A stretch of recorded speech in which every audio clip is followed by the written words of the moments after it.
नमस्कार दोस्तों, स्वागत है आपका अपने YouTube चैनल झुंझुनू एजुकेशन पर। मैं आपका अपना Nitesh Tiwari Jhunjhunu.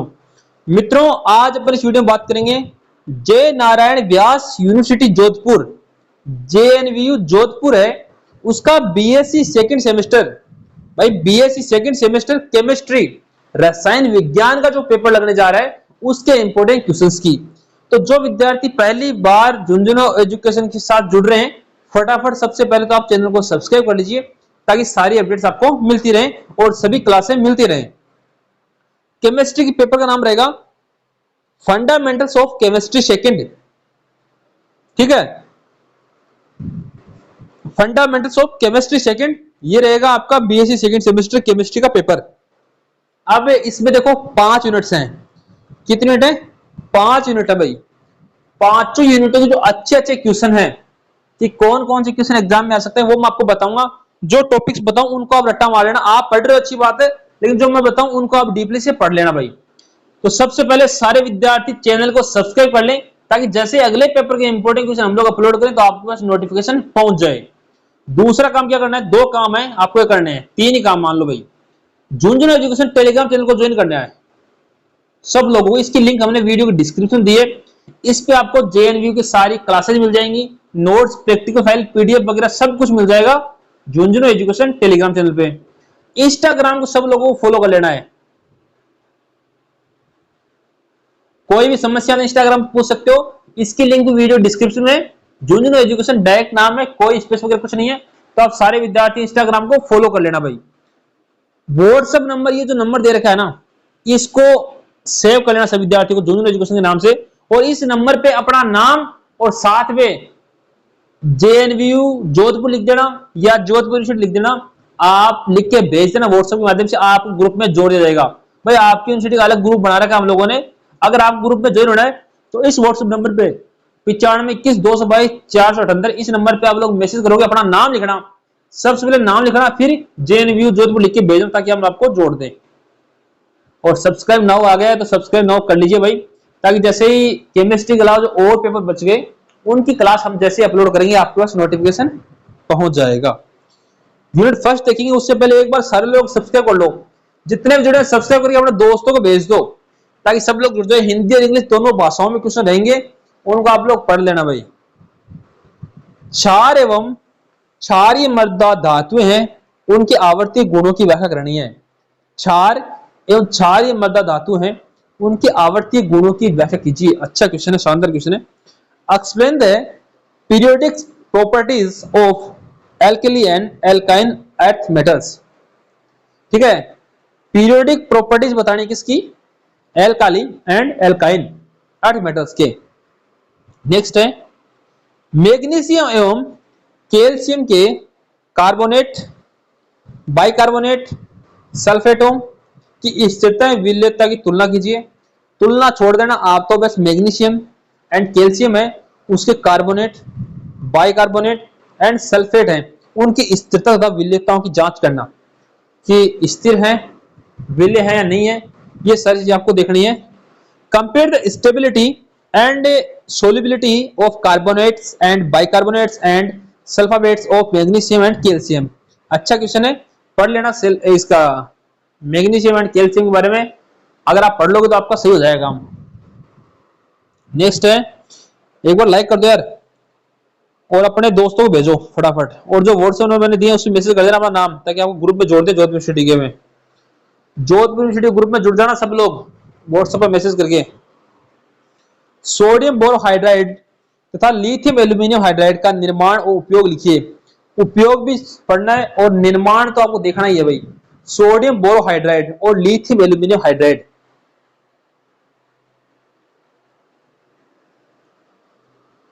Describe the preparation of preparation and application of sodium borohydride and lithium aluminum hydride. Lithium aluminum hydride and sodium borohydride है, उसको किस प्रकार से बनाया जाता है, उसकी क्या रूपरेखा, वो सारी चीजें आपको देखनी है। P ब्लॉक तत्वों के आवर्ती गुणों की व्याख्या कीजिए। P ब्लॉक के तत्व हैं, उनके बारे में थोड़ा सा पढ़ लेना आप लोग कि P ब्लॉक के तत्व किस प्रकार से कार्य करते हैं, इनके प्रॉपर्टीज क्या हैं, इनकी विशेषताएं क्या हैं, वो सारी चीजें आपको बतानी है। Discuss the periodic properties of P elements. P block elements है भाई।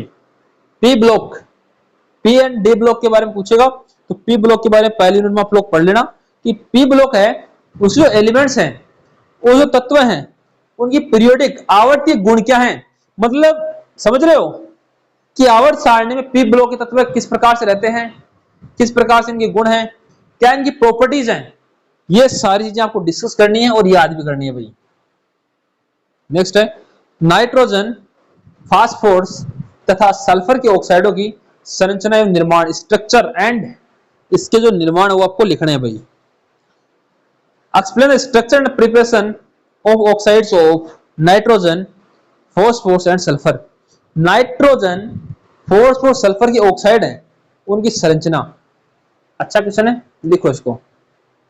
देखो आप पॉइंट्स को समझने की कोशिश करना, पॉइंट्स को समझोगे तो आप आराम से कर दोगे। नेक्स्ट है मोस्ट इंपोर्टेंट है भाई, सिलिकेट क्या है, इनके प्रकार और संरचना का वर्णन कीजिए। What are silicates, explain the types and structure. आखिरकार सिलिकेट्स है क्या, इनके प्रकार, इनकी संरचना आपको बतानी है। किनकी, सिलिकेट की, कि सिलिकेट क्या है, इनके प्रकार एवं संरचना बताइए। नेक्स्ट है संकुल निर्माण प्रवृत्ति तथा जलयोजन परिवर्ती की व्याख्या कीजिए। देखो किसी भी चीज का संकुल पूछना आपसे तो ये बिंदु आपको याद रखना है भाई, संकुल कैसे बनता है। Explain complex formation tendency and solution tendency. संकुल निर्माण प्रवृत्ति है वो और जलयोजन प्रवृत्ति ये कैसे बनते हैं, किस प्रकार से आप लोग इसको समझोगे ये आपको बताना भाई। मैं तो पूर्ण धात्विक हाइड्राइडों के निर्माण योगी लिखी है, उपयोग भी। जो इंपोर्टेंट धात्विक हाइड्राइड है उनके बारे में पढ़ लेना भाई। इंपोर्टेंट जो मेटल हाइड्राइड्स हैं, धात्विक हाइड्राइड हैं, उनके बारे में आपको अच्छी तरीके से पढ़ना है, क्योंकि मेटल वाला पूछ सकता है उससे। तो भाई इनका उपयोग और निर्माण तो कम से कम आपको देखना ही है कि प्रिपरेशन किस प्रकार से होती है, इनकी एप्लीकेशन किस प्रकार से होती है, तो ये आपसे पूछ सकता है भाई। एक बार यार सारे लोग लाइक कर दो ना। जेएनयू के जितने विद्यार्थी हैं जोधपुर यूनिवर्सिटी के, सारे लोग वीडियो लाइक कर दीजिए और भाई सब्सक्राइब कर लो फटाफट। जितने भी जुड़े हुए ना सब्सक्राइब कर लीजिए, और जिस कॉलेज में आप लोग पढ़ रहे हो उस कॉलेज का नाम कमेंट कर दो। जिस कॉलेज में आप लोग पढ़ रहे हो ना उस कॉलेज में कमेंट कर दो, शेयर कर दो, सबको करना ही है। कॉलेज का नाम कमेंट करो। यूनिट 1 कंप्लीट हो गई है, जो मैंने पॉइंट बताए उनको अच्छी तरीके से आप लोग तैयार कर लेना। अब यूनिट 2 पे चलेंगे। एक बार सारे लोग शेयर कर दो भाई, ताकि सब लोग जुड़ जाएं। जो जो एग्जाम होगी सबके इंपोर्टेंट क्वेश्चन मिलेंगे, आप बस शेयर करो सब तक। मेरा आपसे एक ही उम्मीद है कि सब तक शेयर करो भाई, अधिक से अधिक संख्या वालों लोग शेयर कीजिए इसको, क्लास को। डायनो का वर्गीकरण उदाहरण से समझाइए भाई। डायन वो भूत बोलते वो नहीं है, भूत बोलते ना डायन, वो डायन नहीं है, ये केमिस्ट्री डायन है। तो डायनो का वर्गीकरण उदाहरण से समझाइए। कम से कम इसके प्रकार तो आपको याद होने चाहिए। क्या प्रकार, क्लासिफाई डायन्स विथ सुटेबल एग्जांपल्स। डायन है उनका वर्गीकरण उदाहरण सहित समझाना है। डायनों का वर्गीकरण उदाहरण सहित समझाइए। नेक्स्ट है संयुग्मित डायनों की संरचना गुणों का वर्णन कीजिए। Explain the structure and properties of conjugated dienes. जो कंजक्टेड डायन्स हैं उनकी संरचना गुणों की वर्णन करना है। गुणों का वर्णन करना किनका, संयुग्मित डायनों का। संयुग्मित डायनों की संरचना एवं गुणों का वर्गीकरण करना है, वर्णन करना है कि जो संयुग्मित डायन है, कंजक्टेड डायन है, उनकी संरचना स्ट्रक्चर क्या है, उनकी प्रॉपर्टीज क्या है। ये सारी चीजें समझनी है आपको मैं जो बता रहा हूं। आप लोग क्वेश्चन को समझो कैसे घुमा सकता है, इनके उपयोग पूछ सकता है, इनके महत्व पूछ सकता है, इनका एनालिसिस पूछ सकता है, इनका सारांश पूछ सकता है, आंसर सेम रहेगा। आप लोग समझो जो मैं समझा रहा हूं, ठीक है। तो सारे लोग लिख लीजिए कि हर एक चीज को समझने का प्रयत्न करना आप लोग। नेक्स्ट है मोस्ट इंपोर्टेंट है भाई, डिल्स एल्डर अभिक्रिया तंत्र। इंपोर्टेंट लिखोगे आप लोग इसको, तो वो भी वेरी इंपोर्टेंट। डिल्स एल्डर अभिक्रिया का तंत्र समझाइए। डिल्स एल्डर अभिक्रिया का तंत्र समझाइए। Explain the mechanism of deals Elder reaction. Deals Elder reaction है उसकी मैकेनिज्म है क्या है बताना आपको। एल्काइन के निर्माण की विभिन्न विधियां समझाइए। Describe methods of preparation of alkynes. अच्छा है भाई, ये मोस्ट है। मोस्ट तो मैं जो बता रहा हूं ना, वो छपने वाले क्वेश्चन बता रहा हूं जो आपके एग्जाम में छप सकते हैं, तो आप इनको ढंग से पढ़ोगे तो ये आपका ठीक रहेगा। एल्काइन जो होते हैं उनके निर्माण की विधियां, किनके? एल्काइन के। एल्काइन के निर्माण की विधियां आपको बतानी है, कौन कौन सी हो सकती हैं, वो सारी चीजें आपको समझने की कोशिश करनी है। नेक्स्ट है, एल्काइन की अम्लीय प्रकृति का कारण स्पष्ट कीजिए। समझ रहे हो? Explain the acidic nature of alkyne. जो एल्काइन होता है मित्रों, उसकी अम्लीय प्रकृति क्यों होती है? क्वेश्चन मार्क ये लग गया। एल्काइन है, उसकी अम्लीय प्रकृति क्यों होती है, कि एल्काइन जो होता है वो अम्ल क्यों होता है, अम्लीय प्रकृति क्यों होती है, इसका कारण स्पष्ट करना है। इसी क्वेश्चन का आंसर ये रहेगा। ऐसे भी आ सकता है, एल्काइन अम्ल है या क्षार, कारण से समझाओ। एल्काइन अम्ल है या क्षार, कारण से समझाइए। ऐसे भी क्वेश्चन पूछ सकता है आपसे। एल्काइल की योग अभिक्रियाओं का तंत्र समझाइए। Explain the mechanism of addition reactions of alkynes. Explain the mechanism of addition reactions of alkyne. Alkyne की योग अभिक्रियाओं का जो तंत्र है उसको समझना है। देखो मैं आपको एक चीज बताऊंगा बीच में, मैं आपको तो समझा रहा हूं तो समझने का प्रयत्न करना है यार। आप लोग अपना दिमाग लगाते हो ना बीच में कि ऐसे कर ले वैसे कर ले, वो मत करो। जो मैं समझा रहा हूं उसको पढ़ो पूरी तरीके से। हाइड्रोबोरेशन ऑक्सीकरण अभिक्रिया का वर्णन कीजिए। Describe the hydroboration oxidation reaction. अच्छा क्वेश्चन है, लिख लो इसको। Hydroboration oxidation reaction. एल्काइन के बहुलकीकरण का वर्णन कीजिए। Explain the polymerization polymerization of alkynes. Alkyne है, उनका बहुलकीकरण का वर्णन कीजिए। एल्काइन के बहुलकीकरण का वर्णन कीजिए। इसी के साथ आपकी यूनिट 2 कंप्लीट होती है। एक बार सारे लोग है ना सब्सक्राइब कर लो भाई, जितने भी लोग जुड़े हुए हैं सारे लोग चैनल को सब्सक्राइब कर लीजिए। और देखो दोस्त है ना भेज देते हैं, आप लोग बार बार मुझे मैसेज कर रहे थे सर जोधपुर यूनिवर्सिटी की क्लासेस स्टार्ट करो, तो मैं क्लासेस भी लेके आ गया हूं। अब भाई आपका जिम्मेदारी बनती है, आपकी जिम्मेदारी है कि आप कितने बच्चों को शेयर करते हो। शेयर करने की जिम्मेदारी सिर्फ और सिर्फ आप जैसे स्टूडेंट्स की है, तो सभी जल्दी जल्दी शेयर कर दीजिए ताकि सब लोग जुड़ जाए ना। फ्री में कंटेंट मिल रहा है, और वो भी ऐसा कंटेंट जो एग्जाम में छपने वाला है, तो सबकी हेल्प होनी चाहिए। यूनिट 3 है, पहला क्वेश्चन, हक्कल के नियम की सहायता से सुगंधितता की व्याख्या कीजिए। इसमें क्वेश्चन क्या बनेगा वो लिखो आप। हक्कल का नियम, बस सीधा से पूछेगा हक्कल का नियम समझाओ। अच्छा क्वेश्चन है। हक्कल का नियम मोस्ट है भाई, ठीक है ना। हक्कल का नियम सीधा डायरेक्ट आपसे पूछ सकता है कि एक्सप्लेन हक्कल लॉ, ठीक है। लिख लो हक्कल का नियम क्या है, और सुगंधितता पूछ सकता है, लेकिन हक्कल का नियम डायरेक्ट ऐसे पूछेगा हक्कल का नियम क्या है। सुगंधित आयनों का वर्णन कीजिए। Describe aromatic ions. अरे सुगंधित आयन होते क्या है भाई? सबसे पहले आपको सोचना पड़ेगा कि सुगंधित आयन जो होते हैं, एरोमेटिक आयन होते हैं, वो होते क्या हैं, उनकी प्रॉपर्टीज क्या है। तो देखो इनका महत्व, इनके गुण, इनका वर्णन करना है। मतलब एरोमेटिक आयन है, जो एरोमेटिक आयन है उनका महत्व क्या है, कौन से आयन एरोमेटिक होंगे, ऐसे पूछ सकता है। तो सारी चीज समझने की आपको कोशिश करनी है, क्योंकि मैं आपको हर एक चीज बताने समझाने की कोशिश कर रहा हूं। आप समझते कितना वो आप समझो भाई। विद्युत स्नेही प्रतिस्थापन अभिक्रिया का सामान्य तंत्र समझाइए। Explain the general mechanism of electrophilic aromatic substitution. Explain the general mechanism of electrophilic aromatic substitution. विद्युत स्नेही प्रतिस्थापन अभिक्रिया है, उसका सामान्य तंत्र समझाइए। विद्युत स्नेही प्रतिस्थापन अभिक्रिया का सामान्य तंत्र समझाइए। अच्छा क्वेश्चन है भाई, एक इसकी परिभाषा जरूर देख लेना आप लोग। विद्युत स्नेही अभिक्रिया, परिभाषा देख लेना इसकी। नाइट्रीकरण अभिक्रिया का तंत्र लिखिए। Explain the mechanism of nitration. ठीक है, सीधी सी बात है, देखो नाइट्रीकरण अभिक्रिया होती क्या है, ये इतना पूछेगा। ये तंत्र मंत्र नहीं पूछे तो ऐसे पूछ सकता है कि नाइट्रीकरण रिएक्शंस है क्या, नाइट्रीकरण होता क्या है। ये तो बिंदु आपको याद करनी पड़ेगी भाई, मैं थोड़ी बताऊंगा नाइट्रीकरण क्या होता है, ये आप लोग को खोजना पड़ेगा। मैं आपको हर एक चीज बता रहा हूँ, ऐसा क्वेश्चन आ सकता है, आ सकता नहीं, आएगा भाई, इसलिए ढंग से पढ़ लेना इनको।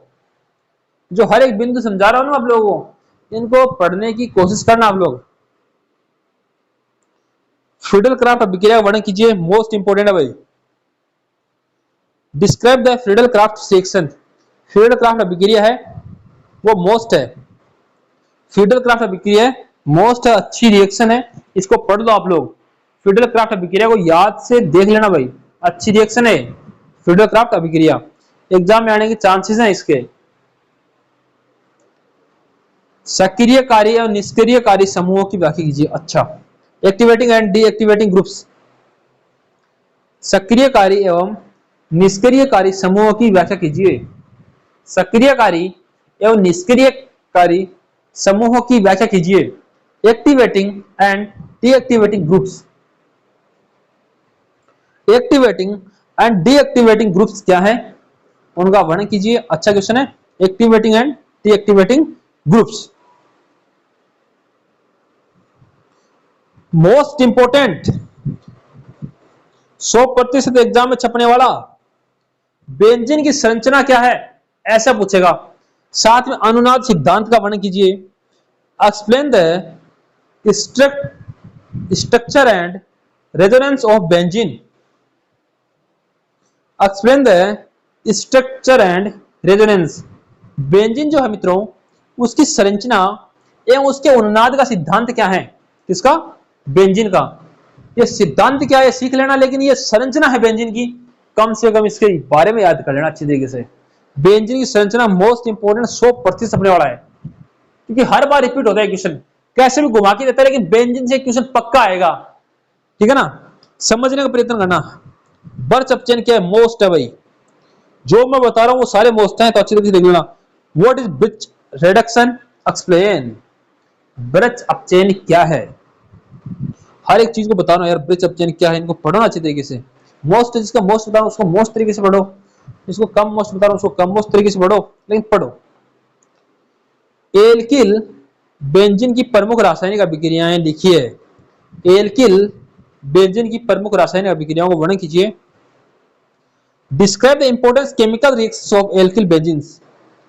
Describe the important chemical reactions of alkyl benzenes.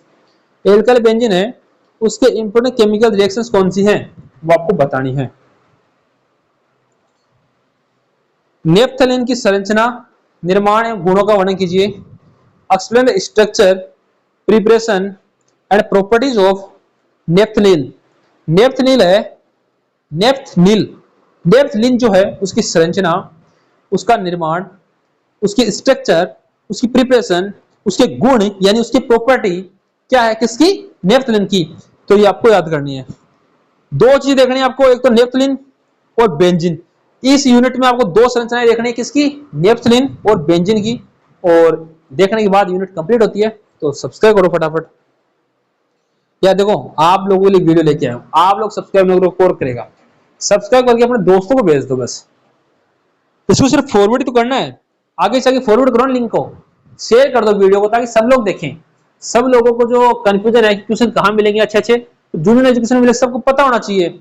और एग्जाम में छपने वाले क्वेश्चन बता रहा हूं मैं, तो मैंने क्या कहा, फालतू का अपन कुछ नहीं पढ़ेंगे, जो एग्जाम में आने वाला वही अपन पढ़ेंगे। और भाई राउल्ट का नियम की कथन व्युत्पत्ति कीजिए, मोस्ट इंपोर्टेंट क्वेश्चन है एग्जाम में 100%। राउल्ट का नियम, राउल्ट का लॉ आ सकता है, तो पढ़ लेना भाई, चौथी यूनिट में अच्छा क्वेश्चन है। राउल्ट का नियम क्या है समझाइए। राउल्ट के नियम की जहां भी नाम आ जाए तो आपको यही आंसर करना है। इनकी परिभाषा देखना, आदर्श एवं अनादर्श विधियों में अंतर स्पष्ट कीजिए। Differentiate between ideal and non ideal solutions, इनकी आपको परिभाषा देखनी है। आदर्श एवं जो अनादर्श विधियन है कौन से विलयन आदर्श होते हैं, कौन से अनादर्श होते हैं, इनकी परिभाषा देख लेना, फिर अंतर कर दोगे आराम से। नेक्स्ट है अंशीय आसवन का सिद्धांत उपयोग लिखिए। अंशीय आसवन का सिद्धांत, explain the principles and applications of fractional distillation. Fractional distillation जो है, अंशीय आसवन जो है उसका सिद्धांत है, उसका प्रिंसिपल, उसके उपयोग, उसके एप्लीकेशंस क्या हैं, वो आपको बताने। किसकी? अंशीय आसवन का जो सिद्धांत है उसके उपयोग भी बताने हैं। एंजियोट्रोपिक मिश्रण क्या, उदाहरण से समझाइए। एंजियोट्रोपिक से एक क्वेश्चन आ सकता है छोटा। What are azeotropic mixtures, explain with example. Suitable example भी हो सकता है ना। एंजियोट्रोपिक मिश्रण है क्या भाई, दिमाग लगाओ, बताओ एक बार। एंजियोट्रोपिक मिक्सचर है वो है क्या? आंशिक रूप से मिश्रित द्रव्यों का बने, इसको बेसिक पढ़ लेना, ज्यादा डीपली नहीं आएगा। डिस्क्राइब पार्टिकल मिक्सिबल लिक्विड्स, ठीक है। भाप आसवन का सिद्धांत, ये अच्छा है। जो बेसिक बताया उसको कम पढ़ लेना, जिसको मोस्ट बताऊं उसको अच्छी तरीके से पढ़ लेना। Explain the principle and methodology of steam distillation. भाप आसवन, स्टीम डिस्टिलेशन है भाप आसवन, उसका सिद्धांत, प्रिंसिपल क्या है, उसकी विधि क्या है, मेथोडोलॉजी क्या है, उसकी मेथोडोलॉजी क्या है वो आपको समझानी है। भाप दाब संगठन वक्र का वर्णन कीजिए। अच्छा क्वेश्चन है भाई, वर्णन करो। वाष्प दाब संगठन, explain the vapour pressure composition curve. Vapour pressure composition curve है उसका वो वर्णन करना है। नेक्स्ट है what is consolute temperature, explain. Consolute temperature, सम्मिश्रण ताप क्या है, समझाइए। अच्छा क्वेश्चन भाई, सम्मिश्रण ताप क्या है, समझाइए। कंसोलेट टेम्परेचर, इसकी परिभाषा तो कम से कम आपको याद रखनी है कि आखिरकार सम्मिश्रण ताप होता क्या है, कंसोलेट टेम्परेचर होता क्या है, ठीक है। एक्सप्लेन कर दीजिए और चैनल को सब्सक्राइब कर लेना। इसके बाद लास्ट मिनट आएगी भाई, एक बार सारे लोग शेयर कर दो जितने जुड़े हुए, 10 सेकंड का टाइम आप लोग बस शेयर करो, सब लोग जुड़ने चाहिए, केमिस्ट्री के सभी विद्यार्थी जुड़ने चाहिए इस क्लास के अंदर, फटाफट शेयर कीजिए सब तक, करो भाई शेयर करो सब तक, ठीक है। यूनिट 5 है उष्मागति का प्रथम नियम 100% छप गया। देखो शून्य नियम, द्वितीय नियम, ये तीनों नियम आपको पढ़ने हैं उष्मागतिकी के, प्रथम, शून्यांकी और द्वितीय नियम। यहां से एक निबंधात्मक क्वेश्चन आपको 100% एग्जाम में मिलेगा। उष्मागतिकी के नियमों से एक क्वेश्चन आपको निबंधात्मक मतलब बड़ा क्वेश्चन 100% मिलेगा एग्जाम में, छपेगा। तो एक बार सब लोग शेयर करके इस नियम को याद कर लेना भाई। और 100% छपने वाला मैं बता रहा हूं, तो यार लाइक करने की जिम्मेदारी आपकी बनती है ना। जितने जुड़े हो क्लास में लाइक करो भाई, फटाफट लाइक करो। Explain the first law of thermodynamics, explain the first law of thermodynamics. मानक निर्माण एंथैल्पी तथा विलयन एंथैल्पी की व्याख्या कीजिए। Explain standard enthalpy of formation and enthalpy of solution. Explain standard enthalpy of formation and enthalpy of solution. अच्छा question है। बंधन ऊर्जा एवं बंध विच्छेदन ऊर्जा में अंतर स्पष्ट कीजिए। परिभाषा पक्की पूछेगा इनकी। Differentiate between bond energy and bond dissociation energy. बंध ऊर्जा एवं बंध विच्छेदन ऊर्जा क्या है, प्रकाश डालिए, अंतर बताइए, परिभाषा दीजिए, वर्णन कीजिए, व्याख्या कीजिए, समझाइए। कैसे पूछ सकता है? आपको तो ध्यान रखना है कि बंध ऊर्जा आते ही तिवारी सर का नाम याद आना चाहिए। क्या जूनियर एजुकेशन में हमें बताया गया बंध ऊर्जा में, तो वही करना आंसर। किरचॉफ समीकरण की व्याख्या कीजिए। 100% इस यूनिट से 5 यूनिट से किरचॉफ की समीकरण 100% आ सकती है भाई। मैं बता रहा हूं उष्मागतिकी का नियम, किरचॉफ की समीकरण, ये क्वेश्चन 100% आने वाले हैं। इनको तो आपको छोड़ना ही नहीं है, इनको तो कैसे भी करिए याद करना है, रट्टा मारना है, याद ही नहीं करना, रट्टा मारना है इनका तो। कि भाई नींदों में भी आपको किरचॉफ समीकरण याद आने चाहिए। अब यार किरचॉफ उष्मागतिकी, नींदों में सपनों में ये आना चाहिए, बताए ना। उष्मागतिकी का तृतीय नियम, first second third and zero, explain third law thermodynamics. फिर आपके देखो मोस्ट कौन से रहेंगे इस यूनिट में, एक तो प्रथम, एक ये तृतीय, बस ये दो रहेंगे ना। शून्यांकी और उनकी परिभाषा देख सकते हो, आपको आना चाहिए। प्रथम और तृतीय नियम तो पक्के हैं, इनसे एक नियम तो किसी मिल जाएगा प्रथम और तृतीय से। ये आपको सिलेबस में ये ज्यादा मोस्ट दिखाई दे रहे हैं, तो सारे लोग उष्मागतिकी ये थर्मोडायनामिक्स है उसके जो फर्स्ट लॉ है या थर्ड लॉ उसको पढ़ लेना यार सारे लोग। गिब्स मुक्त ऊर्जा और रासायनिक साम्य के मध्य संबंध स्पष्ट कीजिए। अच्छा है ना। Explain the relationship between Gibbs free energy and chemical equilibrium. तो भाई पढ़ लो, अच्छा है। गिब्स मुक्त ऊर्जा और रासायनिक साम्य के मध्य संबंध स्पष्ट अपन को करना है। लो भाई, ले सातल्य का सिद्धांत 100%। अब मैं आपको 5 मिनट में 3 क्वेश्चन बताऊंगा जो 100% छपने वाले हैं, वो देखना एक बार आप लोग। उष्मागतिकी ढंग से देखना, उष्मागतिकी, किरचॉफ, ले सातल्य, ले सातल्य, यहां से क्वेश्चन 100% है भाई एग्जाम में तीनों में से, तो वो भी निबंधात्मक आएगा।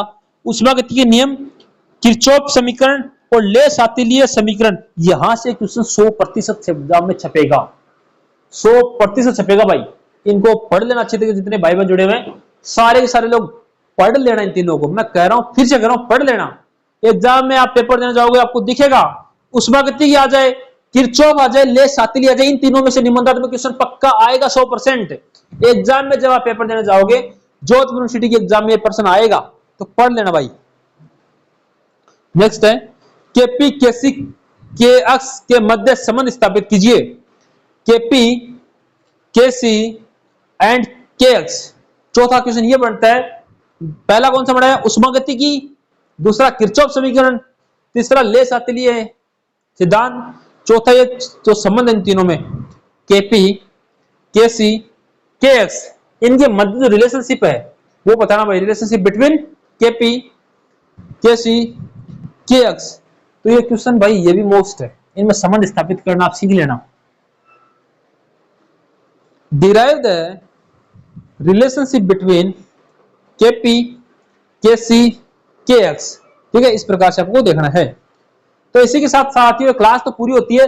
जो जो चीज मैंने बताई उनको रट्टा मार लेना और इस वीडियो को इतने लोगों तक शेयर करना जितने आज तक नहीं किए, अधिक से अधिक तक शेयर करो, ताकि सभी बच्चों को पता चल जाए कि एकमात्र यूट्यूब चैनल जूनियर एजुकेशन ऐसा है जो फ्री में एकदम बिल्कुल निःशुल्क सारा कंटेंट मिलता है वो भी यूनिट वाइज पूरा फ्री। ऐसे भी नहीं कि वहां से ले लो वहां से नहीं, पूरा कंप्लीट फ्री क्लासेस मिलेगी। आप सब तक शेयर करो और यूट्यूब को सब्सक्राइब कर लीजिए।